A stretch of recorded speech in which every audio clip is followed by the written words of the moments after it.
setelah hitungan yang ketiga. Roma pasal 8 ayat 31 sampai dengan 39. 1, 2, 3. Sebab itu apakah yang akan kita katakan tentang semuanya itu? Jika Allah di pihak kita, siapakah yang akan melawan kita? Ia yang tidak menyangkan anaknya sendiri, tetapi yang bagi kita semua. Bagaimana mungkin Ia tidak mengaruniakan segala sesuatu kepada kita bersama-sama dengan Dia? siapakah yang akan menggugat orang-orang pilihan Allah? Allah yang membenarkan mereka. Siapakah yang akan menghukum mereka? Kristus Yesus yang telah mati, bahkan lebih lagi yang telah bangkit, yang juga duduk di sebelah kanan Allah, yang maha menjadi pembela bagi kita. Siapakah yang akan memisahkan kita dari kasih Kristus? Penindasan atau kesesakan, atau penganiayaan, atau kelaparan, atau ketelanjangan, atau bahaya, atau perang, seperti ada tertulis, Biarkan engkau kami ada dalam bahaya maut sepanjang hari. Kami telah dianggap sebagai domba-domba sembelihan.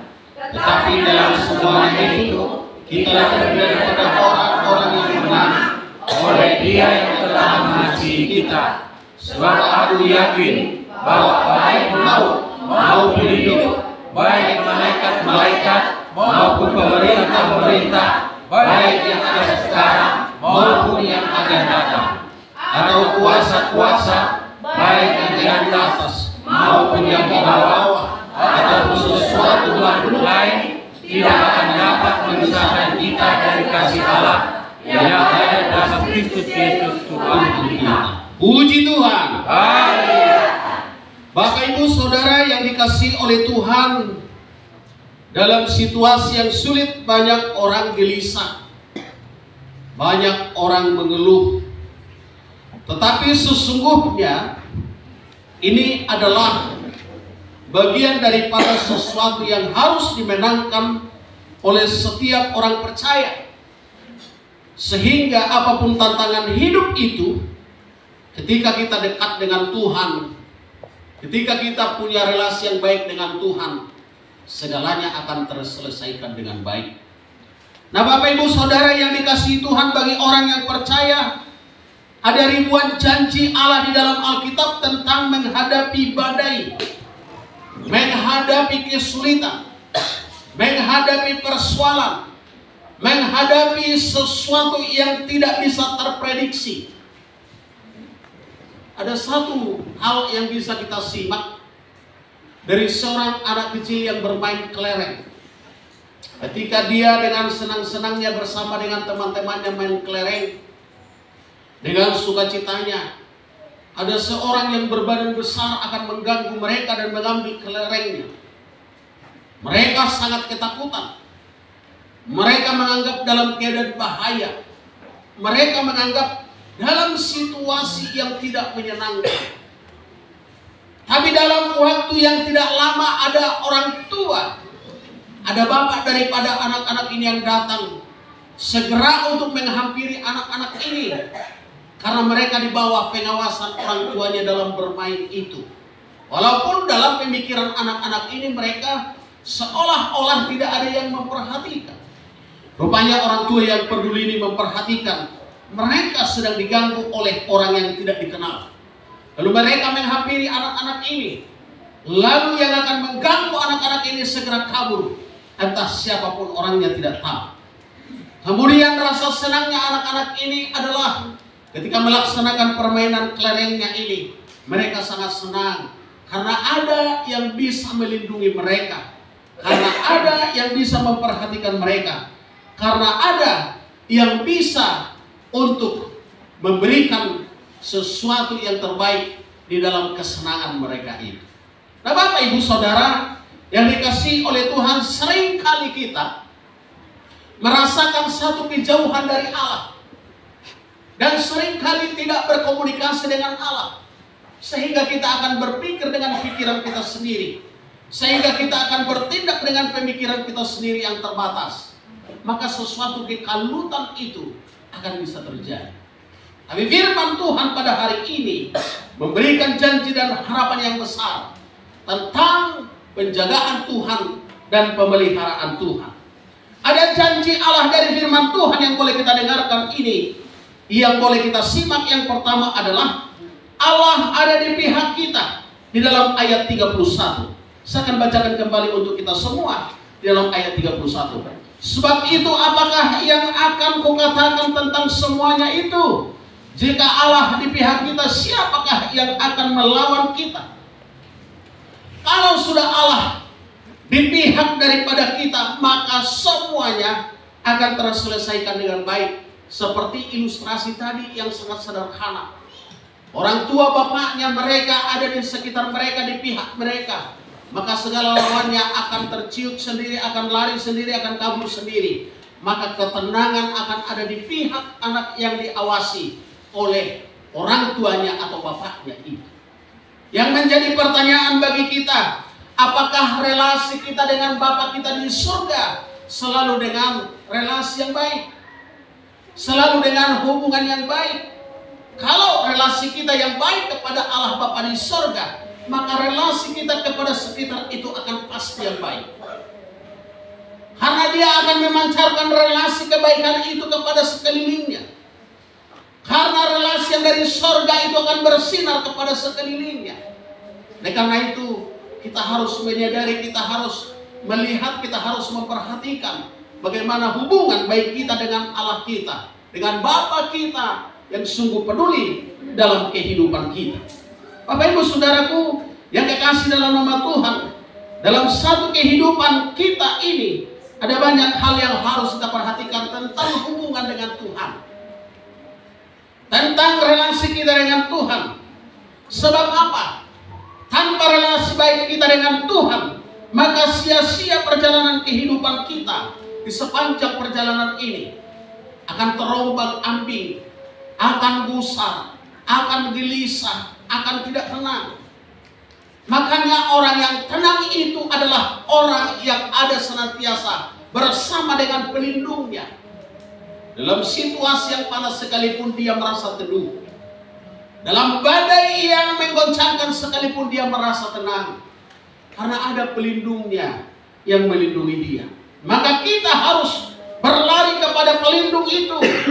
Maka ingatlah Tuhan sebagai sumber pertolongan yang kuat di dalam kesesakan apapun, di dalam kesulitan apapun, di dalam situasi apapun. Sehingga kita tidak akan banyak mengeluh. Bapak Ibu Saudara yang kekasih dalam nama Tuhan, abaikan saja situasi dan keadaan hari ini, tapi mari berlari kepada Tuhan, Allah yang memberikan yang terbaik dalam kehidupan kita. Abaikan saja itu, tapi kita kerjakan saja apa yang menyenangkan hati Tuhan, yang bisa memberikan janji dan janji yang pasti bagi kehidupan kita. Ada ribuan janji di sini. Perlindungan, pertolongan, berkat dan lain sebagainya. Ngapain kita harus peduli dengan hal-hal yang bisa akan menggoncangkan kehidupan kita? Tapi kita tetap berlari kepada Tuhan, membangun komunikasi, membangun hubungan yang baik dengan Tuhan yang senantiasa akan memperdulikan kita. Yang kedua, Allah berjanji akan mengaruniakan kepada kita satu kekuatan yang baik, atau Allah berjanji mengaruniakan yang kita perlukan, memberikan yang kita perlukan. Dalam ayat 32, saya akan baca ulang untuk kita semua. Ia yang tidak menyayangkan anaknya sendiri, tetapi ia menyerahkannya bagi kita semua. Bagaimanakah mungkin ia tidak akan mengaruniakan segala sesuatu kepada kita bersama-sama dengan dia? Sedangkan anaknya saja direlakan untuk kita, sedangkan nyawa Kristus saja sudah rela untuk kita.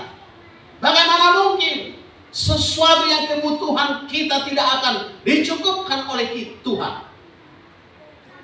Bagaimana mungkin sesuatu yang sederhana-sederhana saja tidak dikaruniakan oleh Allah kepada kita, sedangkan nyawa anaknya, sedangkan nyawa Kristus itu dikorbankan. Karena itu kita harus percaya dengan pengorbanan yang besar. Maka pengorbanan yang kecil-kecil saja itu tinggal hanya firman-Nya saja yang bisa akan menghantarkan itu dalam setiap kehidupan kita. Karena itu Bapak Ibu Saudara yang kasih dalam nama Tuhan, kita buka sukacita yang besar di dalam Tuhan. Jangan kita mau terpuruk sendiri, jangan kita mau terbeban sendiri oleh sesuatu yang bisa akan merontokkan kehidupan kita. Percuma. Tapi kita harus mau dibangun dan dibangunkan oleh kuasa Tuhan di dalam kasih-Nya yang besar. Sehingga dengan demikian kita akan boleh berjalan dengan tenang saja dalam perjalanan yang penuh dengan badai. Kalau kita masuk dalam pemikiran hal itu, tantangan banyak dan kesulitan banyak, itu menunjukkan dan menandakan bahwa kita sanggup untuk melampaui itu semuanya bersama dengan Tuhan. Karena itu badai itu adalah satu ujian yang harus kita lewati. Dan bukan kita lewati dengan pemikiran kita, tetapi kita lewati dengan penyertaan dan kuasa Tuhan yang boleh hadir dalam kehidupan kita. Dan ujian itu perlu. Supaya apa? Terbukti bahwa kita sanggup. Supaya terbukti bahwa kita mampu untuk melewatinya, bahkan juga memenangkan. Karena itu kita tunjukkan hidup kita yang mampu untuk melewati hal itu. Kalau Yesus saja mau mati, apalagi untuk sesuatu pemeliharaan di dalam kehidupan kita itu sudah pasti. Maka jangan pernah ragu dengan kehidupan. Jangan pernah ragu dengan masa depan. Jangan pernah ragu dengan penyertaan Tuhan. Yakini dan bahkan masukkan hidup kita dalam pemeliharaan Tuhan itu sendiri. Maka dikatakan di dalam Filipi 4 ayat 19, Allah memenuhi segala kebutuhan orang percaya. Dan tanpa kita minta itu pasti diberikan Tuhan, asal kita percaya kepada. Maka apa yang kita doakan adalah bersyukur. Terpujilah nama-Mu Tuhan, diagungkanlah Engkau Tuhan Yesus atas segala kasih-Mu yang besar. Berikan ini, berikan ini, berikan itu tak perlu. Sudah dipersiapkan oleh Tuhan kebutuhan kita. Kebutuhan dengan keinginan itu berbeda. Maka kebutuhan itu sudah dipersiapkan Tuhan jauh sebelum kita pikirkan, sudah Tuhan persiapkan itu. Tapi memang keinginan kita banyak. Apalagi di sosial media sekarang. Kebutuhan kita dengan kebutuhan orang akan selalu kita banding-bandingkan. Orang bersantai-santai ke Eropa, ke Amerika, kembali ke Lombok dan lain sebagainya. Wah, aduh enaknya. Tapi saya mengatakan itu belum tentu enak. Yang enak itu adalah menikmati hadirat Allah di dalam kehidupan kita. Maka kita boleh bersuka cita oleh karena penyertaan Tuhan dan sukacita yang daripada Tuhan. Puji Tuhan. Haleluya. Mereka itu hanya mengendalikan kehidupannya yang ruwet itu dengan ala jasmani. Tapi kita mengendalikan kehidupan kita ala rohani, ala spiritual, yang di dalamnya Tuhan bekerja dengan luar biasa, melampaui segala apa yang dirasakan oleh orang lain. Maka rasakanlah penyertaan Tuhan, kebugaran daripada Tuhan, bahkan kesegaran daripada Tuhan. Bapak Ibu Saudaraku yang kekasih dalam nama Tuhan, ada juga ya pendeta berenang saja pun diposting. Apa? Ya.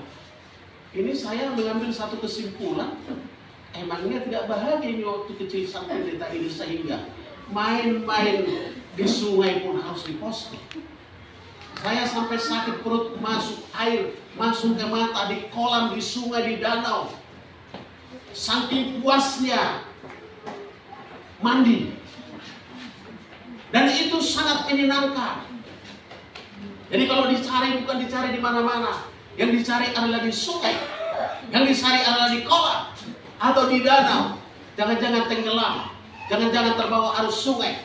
Alana donggo isi jongguran. Sampai berputar berbalik dari atas batu. Maka sampailah kepada jongguran itu. Lalu ada di situ arus yang tinggi. Walaupun tidak diposting. Jadi kita sering membanding-bandingkan sesuatu kehidupan kita dengan kehidupan orang. Orang santai-santai, ya silakan saja mereka santai-santai di situ. Kalau ada kesempatan gunakanlah. Tapi fokuslah kepada sesuatu yang terpenting. Bukan yang terpenting. Spiritual. Kesenangan itu perlu. Tapi jangan dahulukan kesenangan itu baru spiritual. Karena itu Bapak Ibu Saudaraku yang dikasih dalam nama Tuhan, saya hadir melihat Tuhan. Gak salah memang panggang-panggang itu diposting, gak ada salah. Gak ada yang salah sih. Gak salah itu mandi-mandi di mana, di kali ataupun di bordar-bordar, ya kan? Gak salah, berbutak-butak ya kan? Ada lili di situ, ada belut di situ, akan gak ada yang salah.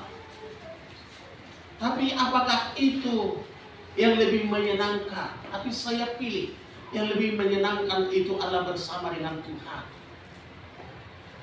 Bukan karena ibadah di situ lalu manggang-manggang. Tapi kalau ibadah di situ ada disertai dengan panggang-panggang itu oke. Ada ibadah di situ lalu disertai dengan mandi-mandi oke. Ada ibadah di situ disertai dengan mancing-mancing oke. Itu pas. Tapi kalau kita hanya menyenangkan diri kita, ini adalah bagian daripada keinginan. Belum tentu menjadi kebutuhan. Nah, kebutuhan jasmani dan kebutuhan rohani kita harus kita seimbangkan.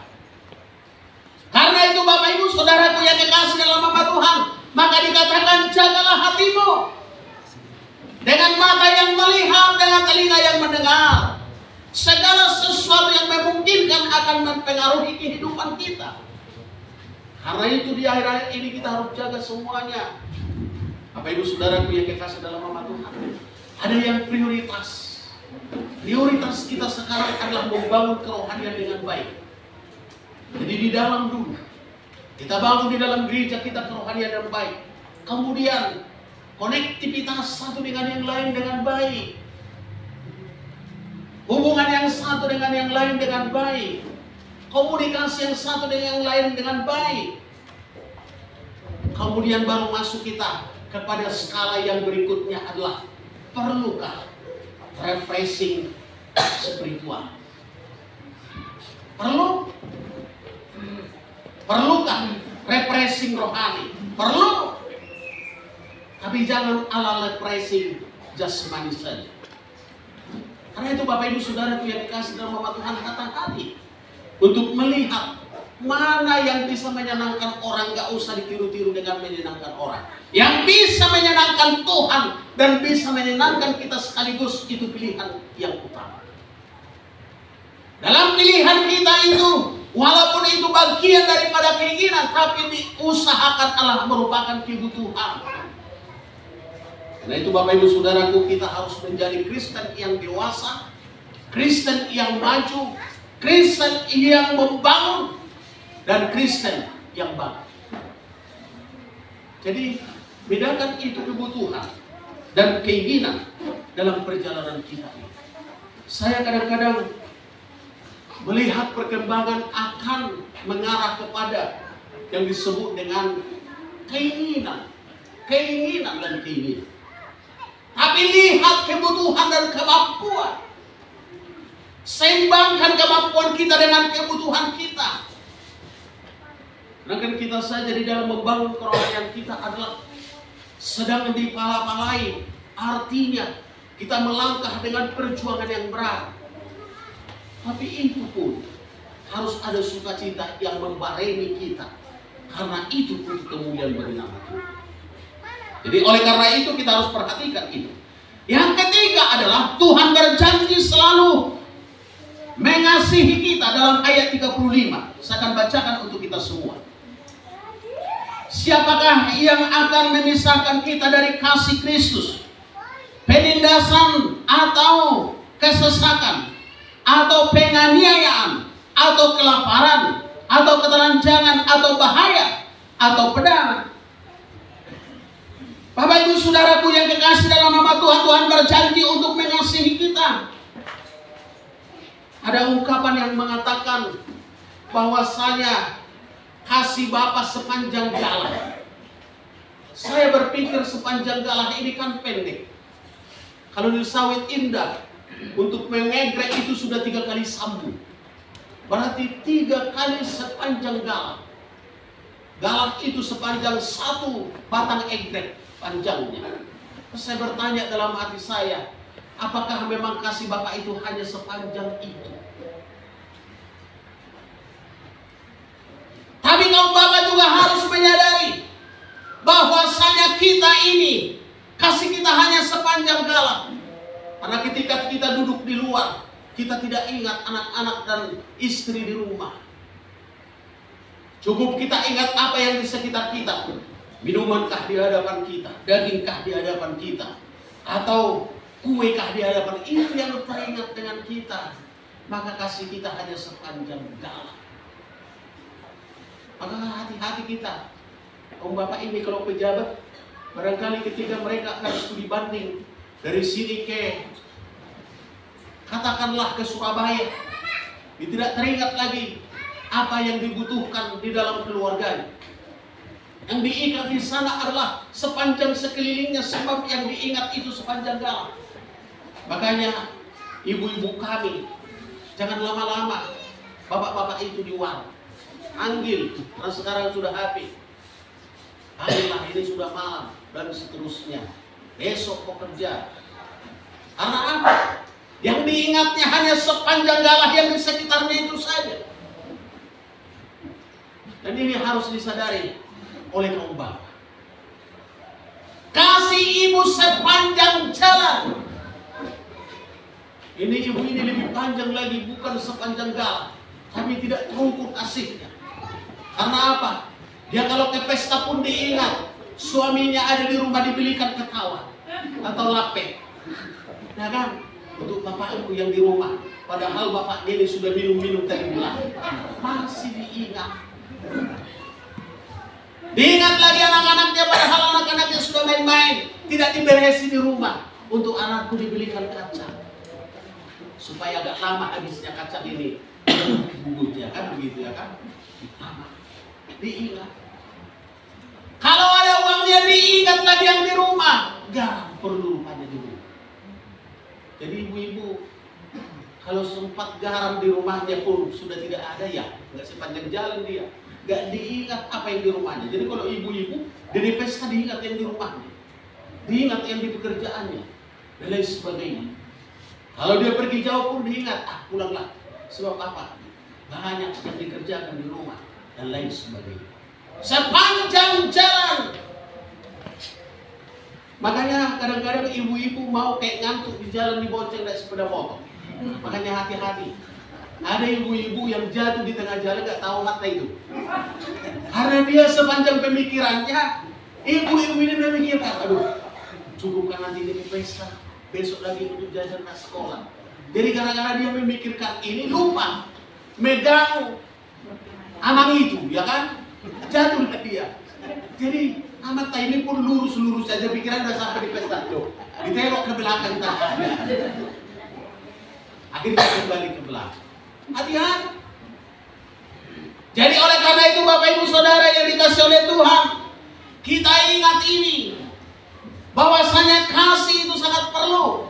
Tapi kita ingatlah, kasih Allah sepanjang zaman. Udah selesai pun kita dari dunia ini, roh kita masih ditempatkan di tempat yang terbaik sepanjang zaman. Dia tetap mengasihi kita, tidak pernah putus-putusnya, tidak pernah habis-habisnya. Puji Tuhan. Haleluya. Kita ingatlah kasih Allah yang sepanjang zaman di dalam kehidupan kita. Karena itu Bapak Ibu Saudaraku, kita tidur diperhatikan itu.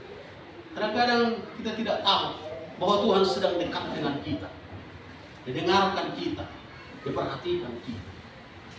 Kita sudah lelap, tidur itu antara mati dan hidup, tapi kasihnya sangat besar di dalam kehidupan kita.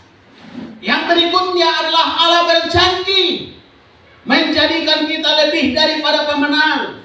Di ayat 37 saya akan baca ulang bagi kita semua.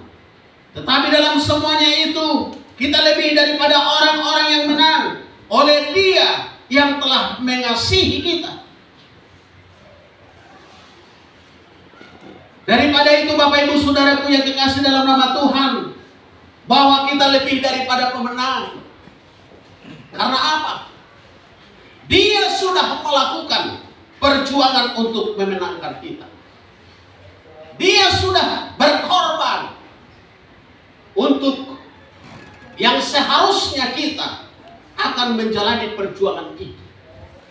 Maka ketika Dia menangkan kita, kita hanya menikmati kemenangan itu.